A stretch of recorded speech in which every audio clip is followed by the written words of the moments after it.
أشهد أن لا إله إلا الله.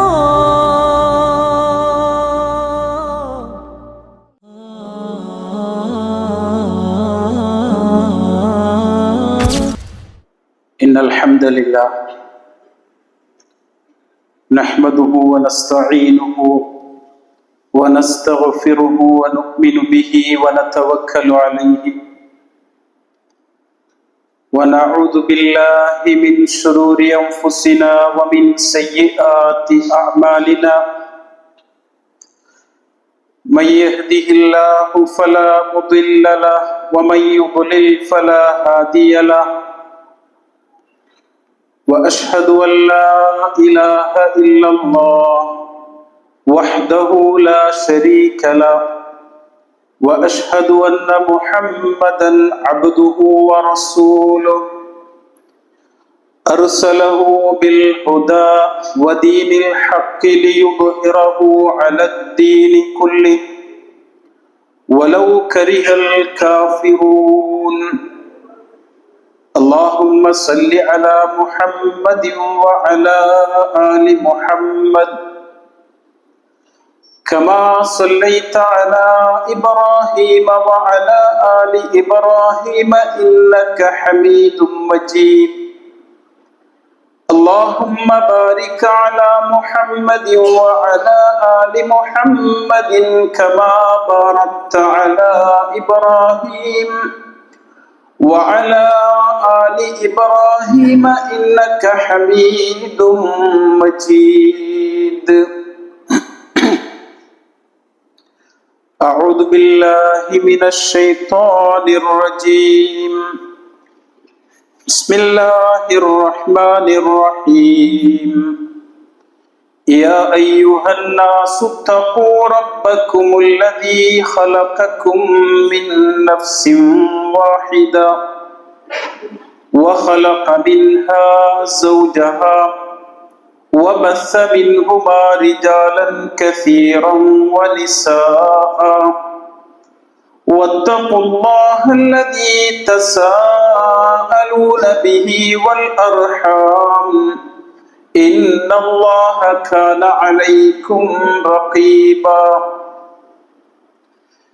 يا أيها الذين آمنوا اتقوا الله وقولوا قولا سديدا يصلح لكم أعمالكم ويغفر لكم ذنوبكم ومن يطع الله ورسوله فقد فاز فوزا عظيما.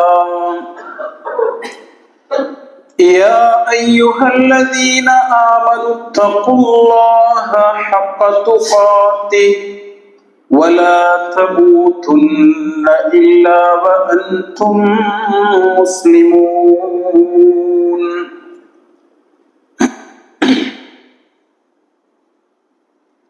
அனைத்து புகழும் அகிலங்கள் எல்லாவற்றையும் படைத்து வளர்த்து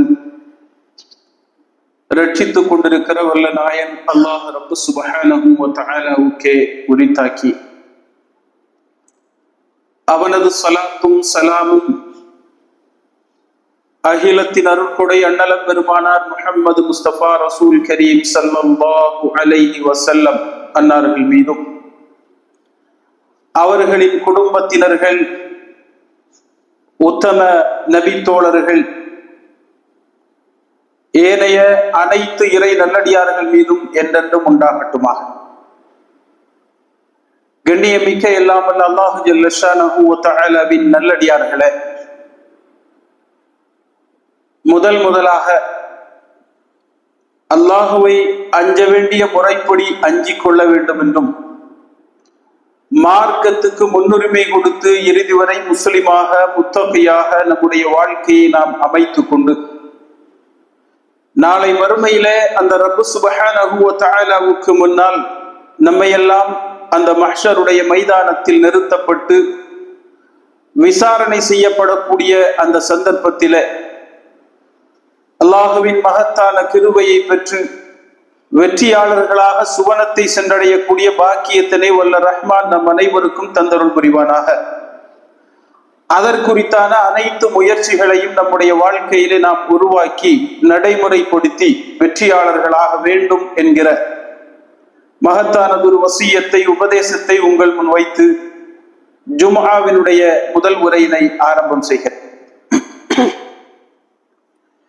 அன்பிற்கினிய அல்லாஹ்வின் நல்லடியார்களே, படைத்த இறைவனின் மாபெரும் கிருபையினால் 1447வது வருடத்தினுடைய ரபீஉல் அவ்வல் மாதத்திலே நாம் எல்லாம் முதல் ஜும்ஆவிலே அமர்ந்திருக்கிறோம். ரபீஉல் அவ்வல் மாதம் என்று சொல்லும் போது இந்த மாதத்திலே நபிகள் நாயகம் ஸல்லல்லாஹு அலைஹி வஸல்லம் அவர்கள் பிறந்தார்கள். இந்த மாதத்திற்கு ரசூலுல்லாஹி ஸல்லல்லாஹு அலைஹி வஸல்லம் அவர்கள் இறப்பு நடந்தது என்பது ஒரு முக்கியத்துவம் வாய்ந்த விஷயம். அதே நேரத்தில் இந்த மாதத்தை அனைத்து பள்ளிகளையும் அலங்கரித்து அந்த பள்ளிகளிலெல்லாம் தோரணங்கள் கட்டப்பட்டு விளக்கு அலங்காரங்கள் செய்யப்பட்டு அல்லாஹுடைய தூதருடைய பிறப்பை கொண்டாடுகிறோம் என்கிற பெயரிலே அதற்கான மௌலூதிகள் ஓதப்பட்டு அது ஒரு சடங்காக சம்பிரதாயமாக நிறைவேற்றப்பட்டு நபிகள் நாயகம் ஸல்லல்லாஹு அலைஹி வஸல்லம் அவர்கள் இறந்த அந்த ரபீஉல் அவ்வல் 12வது நாள் நேர்ச்சை கொடுக்கப்பட்டு வைபவங்கள் நிறைவேற்றப்படுகிறது. இது ஒருபுறம் சடங்கு சம்பிரதாயமாக நிறைவேற்றப்பட்டு கொண்டிருக்கிறது என்று சொன்னால், இதற்கான முன்மாதிரியை நபிகள் நாயகம் ஸல்லல்லாஹு அலைஹி வஸல்லம் அவர்களிடத்திலிருந்து நாம் பெற்றிருக்கின்றோமா என்பதை ஆய்வு செய்ய வேண்டிய கட்டாயத்திலே நாம் இருக்கிறோம். ஏனென்று சொன்னால், நபிகள் நாயகம் ஸல்லல்லாஹு அலைஹி வஸல்லம் அவர்களை நேசிப்பது என்பது ஒவ்வொரு முஃமினுடைய கட்டாய கடமையாக இருக்கிறது. ரசூல் ஸல்லல்லாஹு அலைஹி வஸல்லம் அவர்களை ஒருவன் நேசிக்கவில்லை என்று சொன்னால் அவன் உண்மையான முஸ்லிமாக முடியாது. கண்டிப்பாக ரசூலுல்லாஹி ஸல்லல்லாஹு அலைஹி வஸல்லம் அவர்களை நேசிக்க வேண்டிய ஒரு முஸ்லிம் எப்படி நேசிக்க வேண்டும் என்பதை பற்றியும் மிக தெளிவாக உணர்ந்திருக்க வேண்டியது கட்டாயமாகும். ரசூலுல்லாஹி ஸல்லல்லாஹு அலைஹி வஸல்லம் அவர்கள் இந்த உலகத்திற்கு எப்படி அனுப்பி வைக்கப்பட்டார்கள்? ரஹ்மத்துல் லில் ஆலமீன். இந்த உலகத்தில் உள்ள அனைத்து மக்களுக்கும், அவர்களுக்கு பின்னால் வாழ்ந்து கொண்டிருக்கிற வாழவிருக்கிற எல்லா மனிதர்களுக்கும் அவர்கள் அருட்கொடை மட்டுமல்ல, அவர்கள் நாளை மறுமையிலே நிறைய சிறப்பான அந்தஸ்துகளை பெற்று அனைத்து மனித சமுதாயத்திற்கும் தலைமை தாங்கக்கூடிய அளவுக்கு அல்லாஹ்விடத்திலே மிகப்பெரிய அந்தஸ்தை பெற்றவர்கள். அப்படி இருக்கும்போது நாயகம் ஸல்லல்லாஹு அலைஹி வஸல்லம் அவர்களை நான் நேசிக்க மாட்டேன் என்று சொல்வதோ, அவர்களுடைய நேசத்தை நான் பகிரங்கப்படுத்த மாட்டேன் என்று சொல்வதோ நிச்சயமாக ஒரு முஸ்லிமை பொறுத்த வரைக்கும் கூடாத காரியங்களா? ஆனால் எப்படி நேசிப்பது என்பதில் தான் இங்கே பிரச்சனை. ரசூல் ஸல்லல்லாஹு அலைஹி வஸல்லம் அவர்களை நேசிக்க மாட்டேன் என்று எந்த ஒரு முஸ்லிமும் சொல்ல முடியாது. எப்படி நேசிக்க வேண்டும் என்பதில் தான் இங்கே பிரச்சனை. நாயகம் ஸல்லல்லாஹு அலைஹி வஸல்லம் வாழ்ந்த நேரத்தில் இந்த உலகத்தில் அவர்கள் தன்னுடைய தோழர்களோடு 63 வருட காலம் வாழ்ந்திருக்கிறார்கள். அதில் 23 வருட காலம் அவர்கள் நபியாக வாழ்ந்திருக்கிறார்கள். அல்லாஹுடைய தொடர்போடு, அல்லாஹுடைய வஹியோடு வாழ்ந்திருக்கிறார்கள். அப்பேற்பட்ட நபிகள் நாயகம் ஸல்லல்லாஹு அலைஹி வஸல்லம் அவர்களை லட்சோப லட்சம் சஹாபாக்கள் பின்பற்றி இருக்கின்றார்கள். அவர்கள் எப்படி தன்னுடைய நடைமுறையை அமைத்துக் கொண்டிருக்கிறார்கள் என்பதை ஒவ்வொரு அணுவணுவாக, ஒவ்வொரு வினாடி வினாடியாக அதை தங்களுடைய வாழ்க்கையில அப்படியே பகர்த்து எழுதியிருக்கிறார்கள். எப்பேற்பட்ட ஒரு சமூகம் அவர்களுடன் வாழ்ந்தது என்று சொன்னால், இன்றைக்கும் இஸ்லாமியர்கள் மட்டுமல்ல, இஸ்லாம் அல்லாத மக்கள் கூட அந்த சமூகத்தினுடைய உயர்ச்சி, அந்த சமூகம் டார்க் ஏஜ் என்று சொல்லக்கூடிய இருளில் இருந்து எப்படி வெளியேறி வந்தது, அந்த சமூகம் மிகப்பெரிய உன்னதங்களை அடைவதற்கு என்ன காரணம் என்று படித்துக் கொண்டிருக்கக்கூடிய ஒரு சமூகம். அப்பேற்பட்ட ஒரு சமூகத்துடன் வாழ்ந்த நபிகள் நாயகம் ஸல்லல்லாஹு அலைஹி வஸல்லம் அவர்கள் தன்னுடைய வாழ்க்கையிலே இந்த இஸ்லாம் பூர்த்தி ஆவதற்கு என்னென்னவெல்லாம் வேண்டுமோ அவற்றையெல்லாம் தன்னுடைய வாழ்க்கையின் கடைசி நிமிடம் வரைக்கும், மரணத்தினுடைய ஒரு நிமிடம் முன்னால் வரைக்கும் என்ன செய்திருக்கிறார்கள், எப்படி என்னுடைய வழிமுறை என்பதை சொல்லி தந்திருக்கிறார். உதாரணத்துக்கு நீங்கள் கேட்டு பாருங்கள், ரசூலுல்லாஹி ஸல்லல்லாஹு அலைஹி வஸல்லம் அவர்கள் 2 பெருநாட்களை நம்மிடத்திலே நடைமுறைப்படுத்தி காட்டினார். அந்த 2 பெருநாட்கள் எப்பேற்பட்ட பெருநாட்கள்? ஒன்று, ரமலானுடைய மாதத்தில் திருமறை குர்ஆன் அருளப்பட்டதற்காக வேண்டி அதனுடைய நன்றி அறிவிப்பாக அல்லாஹ் ரப்பு சுப்ஹானஹு வ தஆலா 30 நாட்கள் நோன்பு வைத்து அந்த நாட்களில் நீங்கள் அல்லாஹ்வுக்கு நன்றி செய்து கழிக்க வேண்டும் என்று சொன்ன அந்த 30 நாட்களுக்கு பின்னால் நபிகள் நாயகம் ஸல்லல்லாஹு அலைஹி வஸல்லம் அவர்கள் ஈதுல் ஃபித்ரை நடைமுறைப்படுத்தி காட்டினார். அது ஒரு மிகப்பெரிய பெருநாள். அந்த பெருநாளை எப்படி நடைமுறைப்படுத்தி காட்டினார்கள்? ஒவ்வொரு அங்கமாக எப்படி காலையில் எழுந்திருக்க வேண்டும், எப்படி குளிக்க வேண்டும், குளித்துவிட்டு புத்தாடை உடுக்க வேண்டும், நிறுவன திரவியங்கள் பூச வேண்டும், ஒரு வழியாக செல்ல வேண்டும், ஈதுகாகவிலே தொழ வேண்டும், தொழுகையை முதற்கொண்டு தொழ வேண்டும், 2வது பயானை அமைத்துக் கொள்ள வேண்டும், வரும்போது திரும்ப வேற வழியாக வர வேண்டும், சிறுவர்களை கொஞ்ச வேண்டும், இப்படியெல்லாம் எல்லா விதமான வழிமுறைகளையும் நபிகள் நாயகம் ஸல்லல்லாஹு அலைஹி வஸல்லம் ஒரு பெருநாளுக்கு காட்டினார். அதே ரசூலுல்லாஹி ஸல்லல்லாஹு அலைஹி வஸல்லம் அவர்கள், அதே நபிகள் நாயகம் ஸல்லல்லாஹு அலைஹி வஸல்லம் அவர்கள் இன்றைக்கு இந்த மீலாதுக்கு கொடுக்கக்கூடிய முக்கியத்துவம் உண்மையானதாக இருந்திருந்தால், அல்லாஹுவின் தூதர் ஸல்லல்லாஹு அலைஹி வஸல்லம் அந்த நாளை சரியான முறையில் குறிப்பிட்டு அந்த நாளிலே என்னென்ன செய்ய வேண்டும் என்கிற நடைமுறையை, எப்படி மௌலூத் ஓத வேண்டும், எப்படி சீரணி வழங்க வேண்டும், எப்படி நேர்ச்சை விநியோகம் செய்ய வேண்டும் என்றெல்லாம் காட்டி தந்திருக்கக்கூடிய ஒரு வழிமுறை இருக்குமா இல்லையா? அந்த ஒரு வழிமுறை அந்த உத்தம சமுதாயத்தினால் நமக்கு காட்டப்படாததன் காரணமாகத்தான் சொல்கிறோம், நபிகள் நாயகம் ஸல்லல்லாஹு அலைஹி வஸல்லம் அவர்கள் எப்படி அந்த சமூகத்தை தன்னை பின்பற்றவும் தன்னை நேசிக்கவும் கற்றுக் கொடுத்தார்கள் என்பதை பார்த்துத்தான் நம்முடைய அமல்களை நாம் அமைத்துக் கொள்ள வேண்டும் என்று. இது எப்போது உருவானது தெரியுமா? வரலாற்றினுடைய பக்கங்களை துவக்கி திருப்பி பார்க்கும் போது உருவாக்கியவர்களை பற்றி எழுதுகின்றார்கள். நபிகள் நாயகம் ஸல்லல்லாஹு அலைஹி வஸல்லம் அவர்களுக்கு பின்னால் சரியாக 322 வருடங்களுக்கு பின்னால் உருவான ஃபாத்திமியாக்கள், மதீனாவில் அல்ல, அவர்கள் உருவானது மொரோக்கோவில். ஃபாத்திமியாக்கள் என்று சொன்னால் அலி ரலியல்லாஹு அன்ஹு அவர்களுக்கும், ஃபாத்திமா அவர்களுக்கும், ஹசன் அவர்களுக்கும், ஹுசைன் அவர்களுக்கும், நபிகள் நாயகம் ஸல்லல்லாஹு அலைஹி வஸல்லம் அவர்களுக்கும் இவர்களுடைய எல்லாம் பேரில் ஒரு கவிதை தொகுப்பை எழுதி, ஏறக்குறைய 6 கவிதை தொகுப்புகள் இவர்களுடைய பெயரில் எழுதி, இந்த கவிதை தொகுப்புகளை இந்த கூட்டத்தினர்கள் பொய்யாக ஃபாத்திமியாக்கள் என்று பெயர் வைத்தார்கள். ஃபாத்திமியாக்கள் அல்ல, அவர்கள் ஷியாக்கள். நாங்கள் ஃபாத்திமாவை சேர்ந்தவர்கள் என்று சொல்வதற்காக வேண்டி இந்த ஒரு பெயரை பயன்படுத்தி கொண்டார்கள் அவர்கள். அவர்களுடைய உண்மையான கூட்டம் பனு உபைது கூட்டத்தினர். இந்த கூட்டம் உருவாக்கியதுதான் எப்போது என்று சொன்னால், அப்பாசியாக்களுடைய ஆட்சி காலம் வீழ்ச்சிக்கு வந்ததற்கு பின்னால் ஆட்சியை பிடித்துக் கொண்டு தங்களுடைய ஆட்சியினுடைய மோசத்தனம் வெளியே தெரிந்துவிடக் கூடாது, மோசடி வெளியே தெரிந்துவிடக் கூடாது என்பதற்காக இப்பேற்பட்ட சின்ன சின்ன விஷயங்களை உருவாக்கி, அந்த விஷயங்களை நபிகள் நாயகம் ஸல்லல்லாஹு அலைஹி வஸல்லம் அவர்களை நேசிக்கிறோம் என்ற பெயரில், அவர்களுடைய அஹ்லு பைத்தை நேசிக்கிறோம் என்ற பெயரில் உருவாக்கி விட்டவர்கள் இவர்கள். இதுதான் உருவானதனுடைய வரலாறு. அதற்கு பின்னால் பலமுறை இது இல்லாமல் செய்யப்பட்டாலும் இதை நிச்சயமாக நடைமுறைப்படுத்தியவர்களை பற்றி இமாம் ஃபாக்கிஹானி அவர்கள் சொல்லுகின்றார்கள், நிச்சயமாக இந்த மீலாதுக்கு மௌலூதுக்கு திருமறை குர்ஆனிலோ நபிகள் நாயகம் ஸல்லல்லாஹு அலைஹி வஸல்லம் அவருடைய சுன்னாவிலோ நான் எந்த விதமான அடிப்படையும் காணவில்லை. ஆனால் இந்த சமூகத்தில், இந்த மார்க்கத்தில் வீணர்களும் மோகம் பிடித்தவர்களும் இதை புதிதாக உருவாக்கினார்கள்.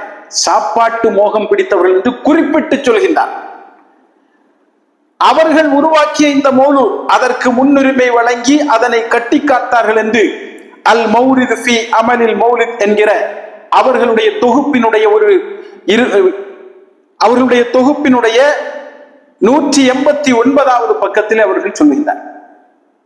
அப்ப இதை உருவாக்கியவர்கள் யார் என்பது மிக தெளிவாக தெரிந்துவிட்டது. எந்த காலகட்டத்தில் இல்லை, ரசூலுல்லாஹி ஸல்லல்லாஹு அலைஹி வஸல்லம் அவர்களோ அவர்களுடைய தோழர்களோ வாழ்ந்த காலகட்டத்தில் கிடையாது. இதை தெளிவாக அவர்களும் ஏற்றுக்கொள்கின்றார்கள். ஆமா, கிடையாதுதான். நபிகள் நாயகம் ஸல்லல்லாஹு அலைஹி வஸல்லம் அவர்கள் தெளிவுபடுத்தி சொல்கின்றார்கள், கைருல் குரூனி கர்னி, தலைமுறைகளில் சிறந்தது என்னுடைய தலைமுறை. சும்மல்லதீன யலூனஹும், அதற்கு பின்னால் அதற்கு அடுத்தது. சும்மல்லதீன யலூனஹும், அதற்கு பின்னால் அதற்கு அடுத்தது. 3 தலைமுறைகளை எடுத்து சொன்னார்கள் நபிகள் நாயகம் ஸல்லல்லாஹு அலைஹி வஸல்லம். அந்த 3 தலைமுறைகளிலும் சஹாபா பெருமக்கள், தாபிஉகள், தபஉ தாபிஉகள், மதுஹபுகளுடைய இமாம்கள், திருமறை ஹதீஸை தொகுத்த இமாம்கள், இவர்களெல்லாம் வாழ்ந்து சென்றதற்கு பின்னால் உருவான ஒரு நடைமுறைதான் இது என்பதை மிக தெளிவாக வரலாற்று பின்னணியுடைய அடிப்படையிலே நிறைய அறிஞர்கள் தொகுத்து வழங்கி இருக்கின்றார்கள். அப்ப இந்த பின்னணி இல்லாத ஒரு விஷயத்தை பின்பற்றுவதை பற்றி இமாம் மாலிகி ரஹ்மஹுல்லாஹ் அவர்கள் யார்? மாலிகி மதுஹபுடைய தலைமை இமாம். அவர்கள் என்ன சொல்கின்றார்கள் தெரியுமா? ஒரு மனிதன், ஒரு முஸ்லிம் நபிகள் நாயகம் ஸல்லல்லாஹு அலைஹி வஸல்லம் அவர்களுடைய பெயரால் ஒரு புதுமையான விஷயத்தை உருவாக்கி அந்த புதுமையான விஷயத்தை இது மார்க்கம் என்று சொல்லி அடிப்படைகளில் சேர்ப்பான் என்று சொன்னால், ஃபகத் ஸஅம அன்ன முஹம்மதன் ஸல்லல்லாஹு அலைஹி வஸல்லம் கான ஃபிர் ரிசாலா, அவன் என்ன நினைக்கிறான் தெரியுமா? அந்த மனிதனுடைய எண்ணம் என்ன தெரியுமா? நபிகள் நாயகம் ஸல்லல்லாஹு அலைஹி வஸல்லம் அவர்கள் கொண்டு வந்த தூதுத்துவ செய்தி இருக்கிறதே, அந்த தூதுத்துவ செய்தியிலே இதை சேர்க்காமல் மோசடி செய்து விட்டார்கள். நஊது பில்லாஹ், அல்லாஹ் நம்மை பாதுகாக்க வேண்டும். ஒரு விஷயத்தை செய்து இது நபிகள் நாயகம் ஸல்லல்லாஹு அலைஹி வஸல்லம் அவர்கள் மார்க்கத்திலே விட்டு விட்டார்கள் என்று சொல்லி வாதம் செய்வதற்கு சமமானது இது. அல்லாஹ் பாதுகாக்க வேண்டும். நபிகள் நாயகம் ஸல்லல்லாஹு அலைஹி வஸல்லம் அவர்கள் அந்த ஹஜ்ஜத்துல் விதாஇலே அனைத்தையும் பூர்த்தி செய்துவிட்டு மார்க்கத்தினுடைய எல்லா சட்டங்களையும் மக்கள் மத்தியிலே செய்துவிட்டு, அலா ஹல் பல்லகுது, நான் உங்களிடத்திலே எல்லாவற்றையும் எடுத்து வைத்து விட்டேனா என்று கேட்கக்கூடிய நேரத்திலே நபிகள் நாயகம் ஸல்லல்லாஹு அலைஹி வஸல்லம் அவர்கள் கூடியிருந்த மக்கள் எல்லாம் என்ன சொன்னார்கள்? பலா யா ரசூலுல்லாஹ், அல்லாஹ்வின் தூதரே, உண்மைதான், மார்க்கத்தை முழுமைப்படுத்தி நீங்கள் எங்களிடத்திலே சேர்த்து விட்டீர்கள் என்று சொல்லி அந்த சஹாபாக்கள் அந்த இடத்திலே அவர்களுக்கு சாட்சியாக இருந்த போது நபிகள் நாயகம் ஸல்லல்லாஹு அலைஹி வஸல்லம் தன்னுடைய விரலை உயர்த்தி ஆகாசத்தில், தன்னுடைய வானத்தின் பக்கம் தன்னுடைய விரலை உயர்த்தி சொல்கின்றார்கள், அல்லாஹும்ம ஷ்ஹது, அல்லாஹும்ம ஷ்ஹது, அல்லாஹும்ம ஷ்ஹது, இறைவா நீதான் இதற்கு சாட்சி, நீதான் இதற்கு சாட்சி. மார்க்கத்தை பரிபூரணப்படுத்தி விட்டேன், மார்க்கம் பின்பற்ற தகுந்ததாகிவிட்டது. மார்க்கத்தில் இனி ஒன்று கூட்டி சேர்ப்பதற்கும் இல்லை, இனி ஒன்று குறைப்பதற்கும் இல்லை. நபிகள் நாயகம் ஸல்லல்லாஹு அலைஹி வஸல்லம் பரிபூரணப்படுத்திய மார்க்கத்திலே ஏதாவது ஒருவன் கூட்டி சேர்த்தால் அதையும் ரசூலுல்லாஹி ஸல்லல்லாஹு அலைஹி வஸல்லம் விடவில்லை. மிக தெளிவாக சொன்னார்கள், மன் அஹ்தஸ ஃபீ அம்ரினா ஹாதா மா லைஸ மின்ஹு ஃபஹுவ ரத்துன், யாராவது ஒருவன் என்னுடைய இந்த மார்க்கத்திலே எதையாவது புதியதாக உருவாக்கி விட்டான் என்று சொன்னால் ஃபஹுவ ரத்துன், அது ரத்து செய்யப்பட வேண்டும், அது நிராகரிக்கப்பட வேண்டும். அல்லாஹ்வுடைய தூதர் ஸல்லல்லாஹு அலைஹி வஸல்லம் இவ்வளவு தெளிவாக மார்க்கத்தை வைத்திருக்கிறார். நாமெல்லாம் அன்றாடம் செய்யக்கூடிய அனைத்து அமல்களையும் எடுத்து பாருங்கள். தொழுகையினுடைய ஒவ்வொரு ருக்குனுகளையும் எடுத்து பாருங்கள். தொழுகையினுடைய ஒவ்வொரு அம்சங்களையும் ஆராய்ந்து பாருங்கள். என்ன சொல்ல வேண்டும் என்பது முதற்கொண்டு நபிகள் நாயகம் ஸல்லல்லாஹு அலைஹி வஸல்லம் தெளிவுபடுத்தி இருப்பார்கள். சுஜூதிலே நீ என்ன சொல்ல வேண்டும், ருக்குவிலே நீ என்ன சொல்ல வேண்டும், எல்லாம் தெளிவுபடுத்தப்பட்டிருக்கும். ஆக நபிகள் நாயகம் ஸல்லல்லாஹு அலைஹி வஸல்லம் அவர்கள் கொண்டாடாத, காட்டித்தராத ஒரு செய்தியை இன்றைக்கு விமரிசையாக கொண்டாடப்படுகிறது என்று சொன்னால் அது ரத்து செய்யப்பட வேண்டும். இனி அல்லாஹ்வின் தூதரை நேசிக்கிறோம். யாருக்கு அபிப்பிராய வித்தியாசம்? யாருக்காவது அதை பற்றி அபிப்பிராய வித்தியாசம் உண்டா? நிச்சயமாக இல்லை. ஆனால் எப்படி நேசிக்க வேண்டும், எப்படி நேசிக்க வேண்டும்? நபிகள் நாயகம் ஸல்லல்லாஹு அலைஹி வஸல்லம் அவர்கள் கொண்டு வந்த கொள்கையை ஏற்றுக்கொள்ள வேண்டும். அவர்களுடைய நடைமுறைகளை நம்முடைய வாழ்க்கையிலே நடைமுறைப்படுத்த வேண்டும். அவர்கள் எதையெல்லாம் தடுத்தார்களோ அவற்றையெல்லாம் தவிர்த்து கொள்ள வேண்டும். அவர்கள் நேசித்து வழிகாட்டிய அந்த சமுதாயம், அந்த மக்கள், அவர்கள் எப்படி அந்த வாழ்க்கையை இந்த உலகத்தில் நடத்தினார்களோ அது போன்று நடத்த வேண்டும். அவர்கள் கொண்டு வந்த திருமறை குர்ஆனை நம்முடைய வாழ்வியல் வழிகாட்டியாக எடுத்துக் கொள்ள வேண்டும். இதல்லவா ரசூலுல்லாஹி ஸல்லல்லாஹு அலைஹி வஸல்லம் அவர்களை நேசிப்பது, இதல்லவா அல்லாஹ்வின் தூதர் ஸல்லல்லாஹு அலைஹி வஸல்லம் அவர்களை பின்பற்றுவது. ஆனால் எப்படி பின்பற்றப்படுகிறது தெரியுமா? பின்பற்றப்படுவதெல்லாம் அவர்களை எதையெல்லாம் தடுத்தார்களோ அந்த முறைப்படி பின்பற்றப்படுகிறது. இன்றைக்கு கொஞ்சம் என்ன செய்யப்படுகிறது என்றால் இந்த விஷயம் அப்படியே மோடிஃபைட் ஆகி போயிட்டே. அன்னை காலங்கள்ல எல்லாம் பள்ளிவாசல்கள்ல மௌலூத் ஓதுவாங்க, அப்புறம் நேர்ச்சைகள் கொடுக்கப்படும். அதற்கு பின்ன கடைசி நாள்ல என்ன செய்வாங்க? கந்தூரி நேர்ச்சியை வழங்குவார்கள், மக்கள் வாங்கி போவாங்க. அது எப்படி மோடிஃபைட் செய்யப்படுகிறது? அதாவது மார்க்கத்தில் இல்லாதது என்பதற்கு அதனுடைய வளர்ச்சி தான் நமக்கு அடையாளம். எப்படி வளர்ந்திருக்கிறது? இன்னைக்கு ஒரு கூட்டம் என்ன செய்ய தெரியுமா? பள்ளிவாசலின் நடுவில் மிகப்பெரிய ஒரு மேடையை கொண்டு போட்டு அந்த மேடையில எந்த அளவுக்கு பெரிய ஒரு கேக்கை வைக்க முடியுமோ அந்த கேக்கு கொண்டு வைக்கப்படுகிறது. கொண்டு வைக்கப்பட்டு அது அரேபியன் வாள், மிகப்பெரிய ஒரு வாள் கையிலேந்தி ஒரு மனுஷன் வர, அந்த வாளை கொண்டு வந்து லா இலாஹ இல்லல்லாஹ் முஹம்மதுர் ரசூலுல்லாஹ் என்றெல்லாம் சத்தமிட்டு விட்டு கடைசியில அந்த கேக்கை வெட்டி ஹாப்பி பர்த்டே யா ரசூலுல்லாஹ், ஹாப்பி பர்த்டே யா ரசூலுல்லாஹ். அப்போ அன்னைக்கு இல்லாத ஒரு ஆச்சாரம் புதுசு. இரண்டாவது இந்த நேரத்தில் நடத்தப்படக்கூடிய பிதஅத்துகள் எப்படி அது கொஞ்சம் கொஞ்சமா இன்க்ரீஸ் ஆயிட்டு போகுது அப்படின்னு பார்க்கும்போது ஊர்வலம், மீலாது நபி ஊர்வலம். மீலாது நபி ஊர்வலத்தில் என்னென்னவெல்லாம் பங்கெடுக்கிறது தெரியுமா? கொடிகளும் தோரணங்களும் பதாகைகளும் எல்லாம் கொண்டு போகக்கூடிய மக்கள். அந்த மீலாது நபி ஊர்வலத்திலே கடைசியாக வரக்கூடிய ஒரு காட்சி சென்ற வருடம் கேரளாவில் கண்டது என்ன தெரியுமா? ஒரு குதிரையின் மேல் ஒரு சின்ன பையனை அலங்கரித்து பெரிய தொப்பி எல்லாம் போட்டு தலப்பால்லாம் கட்டி அப்படி ஜுப்பா பைஜாமா எல்லாம் போட்டு அரபி உடுப்பெல்லாம் போட்டு உட்கார வச்சிருக்கு. அவன் பக்கத்துல வர்றவங்க எல்லாம் லா இலாஹ இல்லல்லாஹ் முஹம்மதுர் ரசூலுல்லாஹ்னு சொல்லிட்டே வராங்க. என்னடா விஷயம்னு கேட்டா, இது உன்னி நபி. இது யாரு? உன்னி நபி. உன்னி கிருஷ்ணனுடைய யாத்திரை போன்று, உன்னி இயேசுவுடைய யாத்திரை போன்று நாங்களும் நடத்துவோம். லதத்தபிஅன்ன சுனன மன் கான கப்லகும் ஷிப்ரம் பிஷிப்ரின் வ திராஅன் பிதிரா. அல்லாஹ்வுடைய தூதர் ஸல்லல்லாஹு அலைஹி வஸல்லம் மிக தெளிவாக சொன்னார்கள், உங்களுக்கு முன்னிருந்த யூத கிறிஸ்தவர்களுடைய வழிமுறைகளை நீங்கள் பின்பற்றுவீர்கள், சாணுக்கு சாணாக முளத்துக்கு முளமாக பின்பற்றுவீர்கள். எதுவரை தெரியுமா? அவர்கள் ஒரு உடம்பினுடைய மானத்தில் சென்றிருந்தாலும் கூட அதிலே நீங்கள் ஏறி இருப்பதற்கு பார்ப்பீர்கள். அவர்கள் செய்கின்ற அந்த கேவலமான நடைமுறையை இஸ்லாத்தினுடைய பெயரால் உன்னி முஹம்மது என்று சொல்லிக் கொண்டு தெருவிலே இறங்குகிறார்கள் என்று சொன்னால் இது எப்படி இஸ்லாத்தினுடைய நடைமுறையாகும்? மூன்றாவது வாருங்கள், மேள தாளங்களுடன் டிஜே பார்ட்டிகளுடன் குத்தாட்டங்கள் ஆரம்பித்து விட்டது. எங்கே? அல்லாஹ்வின் தூதரை நேசிப்பவர்களுக்கு மத்தியில். இதற்கு பேர் என்ன? அல்லாஹ்வின் தூதரை நாங்கள் நேசிக்கிறோம்.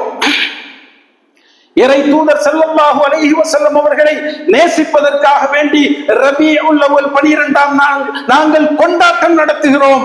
டிஜே பார்ட்டிகள் தெரியுமா? அந்த பார்ட்டிகளை பற்றி பயங்கரமான பாக்ஸுகள் கொண்டு வைத்து ஏதாவது ஹார்ட் ப்ராப்ளம் உள்ள வந்து அந்த இடத்திலே விழுந்துடும். அந்த அளவுக்கு கடுமையான பார்ட்டிகளும் அந்த இடங்களிலும் ஆண்களும் பெண்களும் சரிசமமாக கூத்தாடக்கூடிய கூத்தாட்டங்களை நடத்தி கொண்டு என்ன சொல்கின்றார்கள்? மீலாது பார்ட்டி. இனி புதுசா என்ன செய்யறாங்க? Milad, international Milad conference. எங்க? காலிக்கட்டில் நடக்குது. கோழிக்கோடு கடப்புறத்து இன்டர்நேஷனல் மீலாத் கான்ஃபரன்ஸ். இப்படி கொஞ்சம் கொஞ்சம் படிப்படியாக இறக்கிட்டே போகும். எது? பித்அத் தான் போகும், சுன்னத்து போகாது. சுன்னா என்ன செய்யும்? அப்படியே தான் இருக்கும். நபிகள் நாயகம் ஸல்லல்லாஹு அலைஹி வஸல்லம் காட்டிய வழிமுறையிலிருந்து ஒரு இன்ச்சி கூட என்ன செய்யாது? சுன்னத்து கீழே போகாது. யாராவது மக்ரிப் தொழுகையில முதல் ரக்காத்துல 2 ருக்கு செய்யும் சொன்னா விடுவீங்களா? ரசூலுல்லாஹ்வுடைய சுன்னத்து ஒரு ருக்கு தான். 2 செய்தா நன்மை தானே? முடியாது. ரசூலுல்லாஹ் ஒரே ஒரு ருக்கு தான் காட்டுகிறது. அது என்னது? சுன்னா, கடமை. இது அதிகரித்துக் கொண்டே போகும். திரும்ப திரும்ப ஏன் அதிகரிக்கிறது? அல்லாஹ்வுடைய தூதருடைய வழிமுறை இல்லை. அல்லாஹ்வுடைய தூதருக்கு அப்படி ஒரு விஷயம் கேட்டு கேள்வி கூட இல்லை. அதனால என்ன செய்யும்? இந்த மாதிரி விஷயங்கள் மார்க்கத்தினால், மார்க்கத்தினுடைய பெயரால் புதியதாக உருவாக்கப்பட்டு நடைமுறைக்கு கொண்டு வரப்பட்டு என்னென்ன சப்பை காரணங்கள் சொன்னாலும் சரி, அது பித்அத் என்பது ஒழித்து கட்ட வேண்டும் என்பது மிகப்பெரிய தேவையாக இருக்கிறது. சகோதரர்களே, நாமெல்லாம் பல இயக்கங்களுக்கு பின்னாலும் பல பிரச்சனைகளுக்கு பின்னாலும் போய்கிட்டே இருக்கோம். ஆனால் திரும்ப இணை வைப்பும் அது போன்றுள்ள காரியங்களும் மீண்டு வந்து கொண்டிருக்கிறது. பல பள்ளிவாசல்களிலும் கடுமையான முறையில் மௌலூதுகள் அரங்கு தகர்க்கிறது. மௌலூதுகள், திருமறை குர்ஆன் ஓதப்பட வேண்டிய பள்ளிவாசல்களில் அல்லாஹுவை தவிர்த்து வேற யாரையும் அழைக்க கூடாது என்று முழக்கமிட வேண்டிய பள்ளிவாசல்களில் என்ன செய்யப்படுகிறது? யா கௌஸ், யா முஹய்யித்தீன் என்று திரும்ப அழைப்பதற்கு மிகப்பெரிய ஒரு கூட்டம் தயாராகி கொண்டிருக்கிறது. அவர்களுக்கு மத்தியிலே மிக துல்லியமான இலக்குகளை வைத்து அந்த நீக்கங்கள் நடைபெற்றுக் கொண்டிருக்கிறது. இன்றைக்கும் சொல்கிறேன் பாருங்கள், புதியதாக ஒன்று ஆரம்பிக்கப்பட்டிருக்கிறது.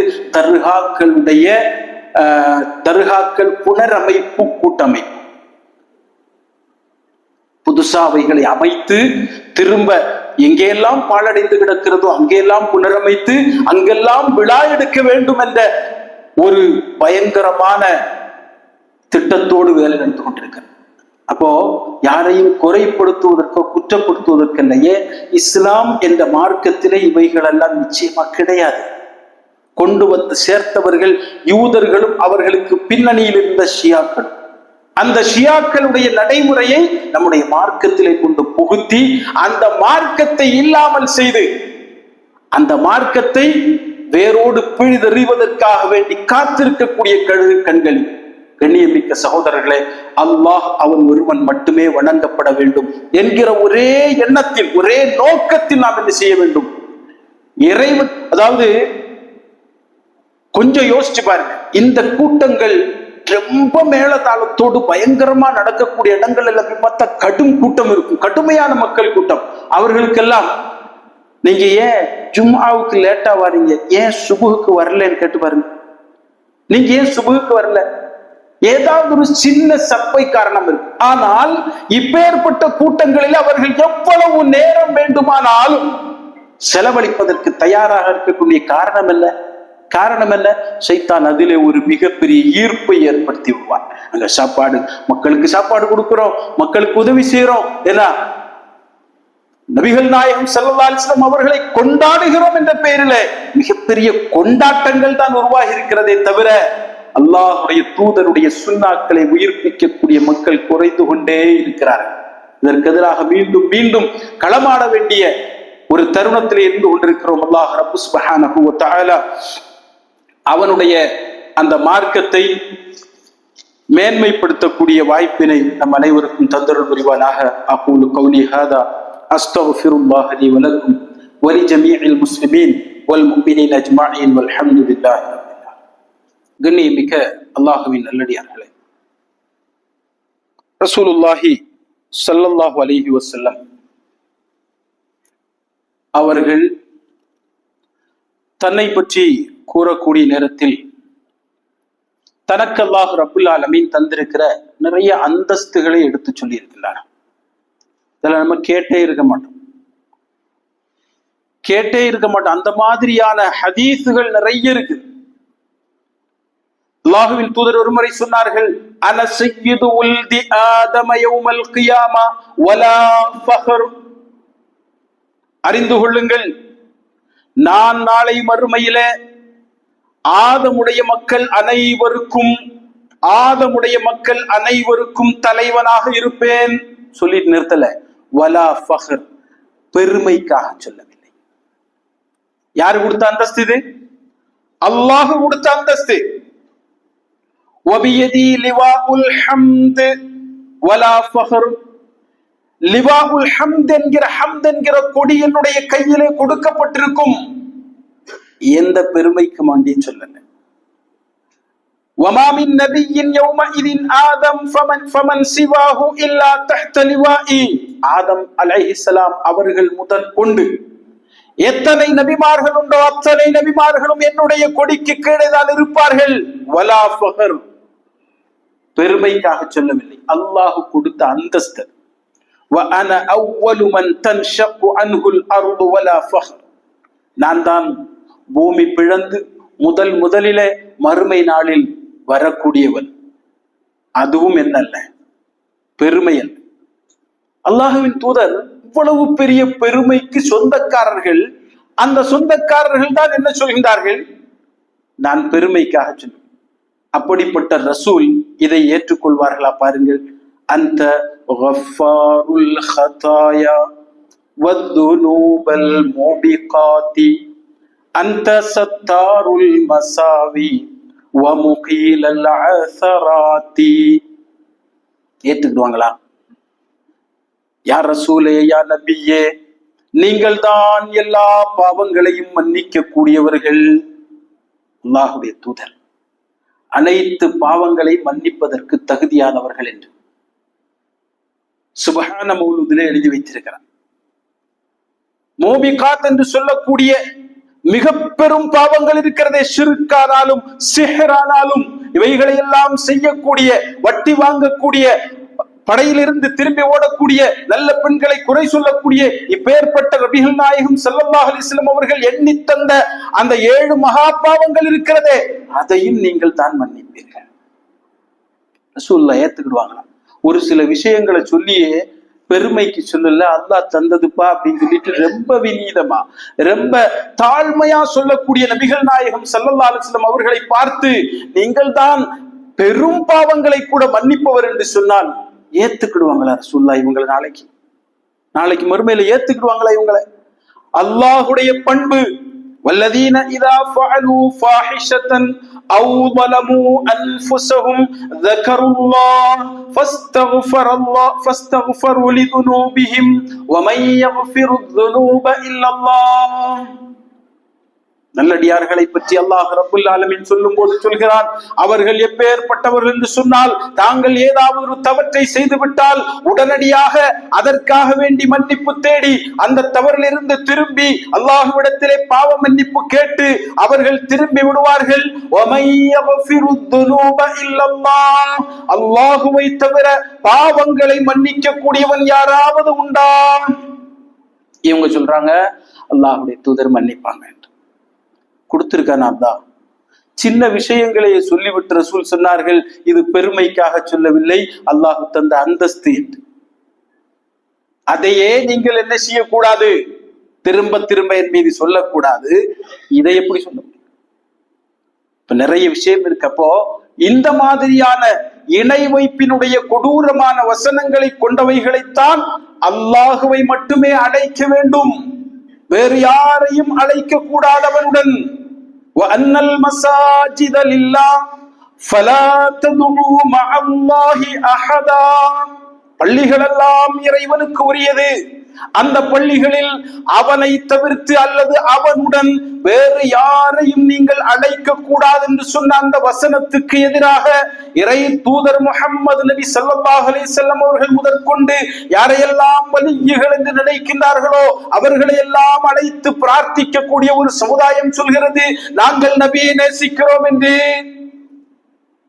நபிக்கு எதிராக நடந்துவிட்டு நபியை நேசிக்கிறோம் என்று சொல்லக்கூடிய கோமாளிகள். இதனால் தான் என்ன சொல்கிறோம், இது எதிர்க்கப்பட வேண்டும். மீண்டும் மீண்டும் ஏன் திரும்ப ஃபதக்கிர் ஃபஇன்ன ذிக்ரா தன்ஃபஉல் முஃமினீன், நீங்கள் நினைவுபடுத்திக் கொண்டே இருங்கள். ஏனென்றால் முஃமின்களுக்கு அது பலன் தரும். அந்த முஃமின்கள் திரும்ப அதன் பக்கம் சென்று விடக்கூடாது, திரும்ப அந்த மாதிரியான விஷயங்களை செய்யக்கூடாது. இதெல்லாம் சாதாரணம் தானே என்று சொல்லி தட்டி கழிக்க வேண்டிய விஷயம் அல்ல இது. அல்லாஹ்வின் தூதருக்கு எதிராக செயல்படுவது என்பது, இறை தூதருக்கு எதிராக செயல்படுவது என்பது கண்டிப்பாக நாளை மறுமையிலே நம்மை கொண்டு மிகப்பெரிய ஒரு சங்கடமான கட்டத்தில் நிறுத்திவிடும். நாளை மறுமையில் அல்லாஹ்வுடைய தூதர் ஸல்லல்லாஹு அலைஹி வஸல்லம் ஹவுதுல் கௌசர் என்கிற அந்த தடாகத்தின் அருகில் இருந்து கொண்டு ஒவ்வொருத்தருக்காக தண்ணீர் கொடுப்பார்கள். அந்த தண்ணீரை பெற்றுக்கொண்டு குடித்து விட்டால் அதற்கு பின்னால் தாகமே ஏற்படாது. அப்பேற்பட்ட நேரத்தில் வரக்கூடிய ஒரு கூட்டம், அவர்களிடத்திலிருந்து மலாயிக்கத்துகள் அவர்களை மறைப்பார்கள். என்னுடைய உம்மத்து என்று சொல்லும் போது நபிகள் நாயகம் ஸல்லல்லாஹு அலைஹி வஸல்லம் அவர்களே சொல்லப்படும், யா ரசூலுல்லாஹ், உங்களுக்கு பின்னால் உங்கள் மார்க்கத்தில் என்னென்னவெல்லாம் இவர்கள் புதியதாக உண்டாக்கினார்கள் என்பது உங்களுக்கு தெரியாது என்று சொன்னவுடன் ஃபசுஹுகன் சுஹுகா லிமன் பத்தல பஅதி, நாசமா போனவர்களே தூர போங்க, நாசமா போனவர்களே என்னை விட்டு அகன்று விடுங்கள், எனக்கு பின்னால் என் மார்க்கத்தை களங்கப்படுத்தியவர்களே உங்களுக்கு நாசம் என்று சொல்லி அல்லாஹ் பாதுகாக்க வேண்டும். அப்பேற்பட்ட மோசமான ஒரு நிலைமையிலிருந்து அல்லாஹ் நம்மை பாதுகாத்து நாளை மறுமையிலே சொர்க்கத்தை சென்றடையக்கூடிய வாய்ப்பினை நம் அனைவருக்கும் தந்தருள் புரிவானாக. ரப்பனா ஆத்தினா ஃபித் துன்யா ஹஸனா வ ஃபில் ஆখিরাতি ஹஸனத்தன் வ கினா அஸாபன்னார். ரப்பனா தவஃபனா முஸ்லிமீன வ அல்ஹிக்னா பிஸ்ஸாலிஹீன். அல்லாஹும்ம அஜிர்னா மினன் நார். அல்லாஹும்ம அஜிர்னா வ அஜிர் வாலிதினா மினன் நார். வ ஆகிர் தஅவானா அனில் ஹம்துலில்லாஹி ரப்பில் ஆலமீன். இன்னல்லாஹ யஅமுரு பில் அத்லி வல் இஹ்சான் வ ذي القربى وينهى عن الفحشاء والمنكر والبغي يعظكم لعلكم تذكرون ولذكر الله تعالى أكبر.